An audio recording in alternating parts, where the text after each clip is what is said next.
Today you are going to be exploring color in color centers. When you get your packet, you will write your name and class code on the front, and then you will begin at the table that you normally sit at. Whatever is at that table is the first material you will use. Here, I am at the blue table and I have crayons.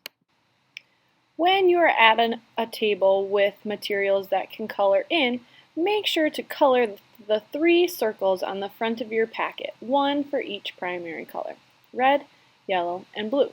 You can even write the name of the color. Make sure that you get blue and not purple. Same with red and orange. Make sure you get the correct color, red, yellow, and blue, colored in on the front. Then you can explore the material like crayons. You can practice drawing lines, shapes, and we're using primary colors to do that.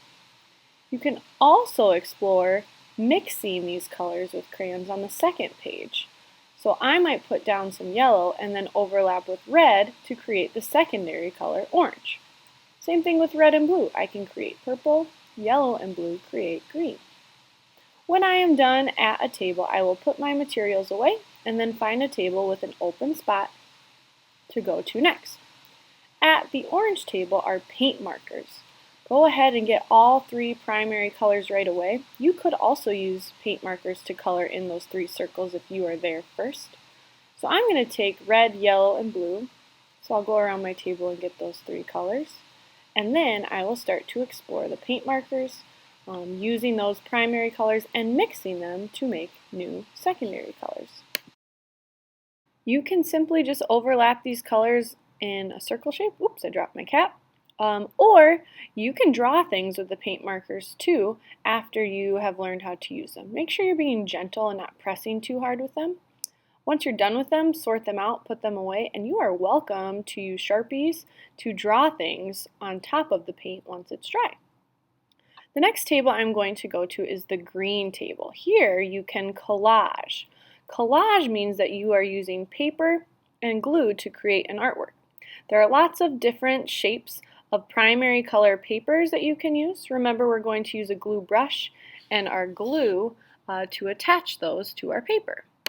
When choosing your paper, some of them are already sorted out in the primary colors that you can get, and some are mixed with other colors. Make sure that you are only choosing the 3 primary colors: red, yellow, and blue. So, not green, Miss W. Make sure you only get red, yellow, and blue.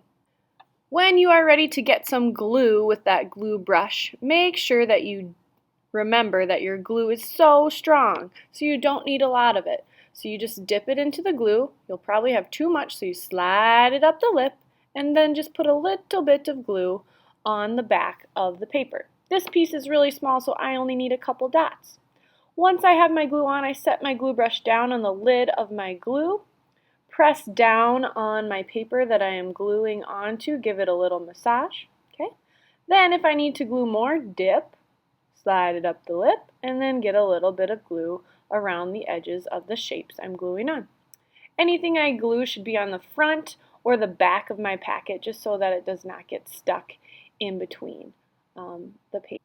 When finished at the collage table, make sure to give your paper a little massage, clean off any extra glue, put your glue brush back in the glue brush container, put your lid on the glue, and if you did not use some of the papers, put them back into the bin, sort them out by primary color, and then move on to your next center.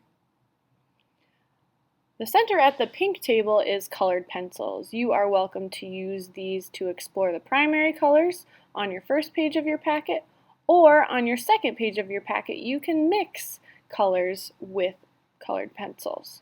You are welcome to try out drawing lots of different things with your colored pencils, or just drawing lines, shapes, and designs. Make sure that you sort them out and put them away when you're done.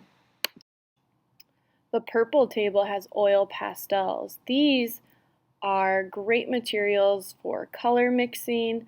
They're very smooth and they kind of remind me of paint, kind of like the paint markers when I'm using oil pastels.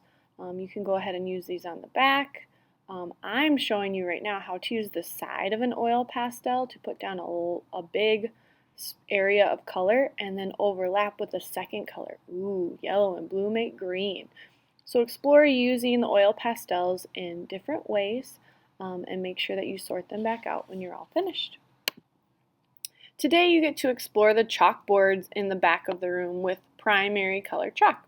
On the chalkboards it says red, yellow, and blue. On each chalkboard you need to think of things that are the color red and draw them. Think of things that are the color yellow, draw those, and blue. There is one extra chalkboard that can be for rainbow colors.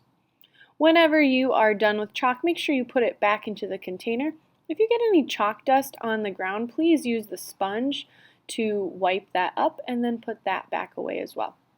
Whenever you're using chalk, you should not press very hard. There should not be a lot of chalk dust as long as you're pressing lightly with the chalk.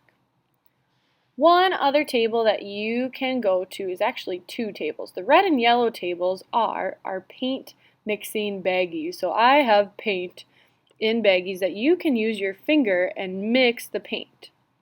You will see what happens when primary colors mix together. When you're doing this, just make sure that you're being gentle and taking care of this material using good craftsmanship. This is not one that will go on your packet, but it is fun to watch those primary colors mix. Have a great time exploring, mixing colors, and remembering what the three primary colors are: red, yellow, and blue. Yay!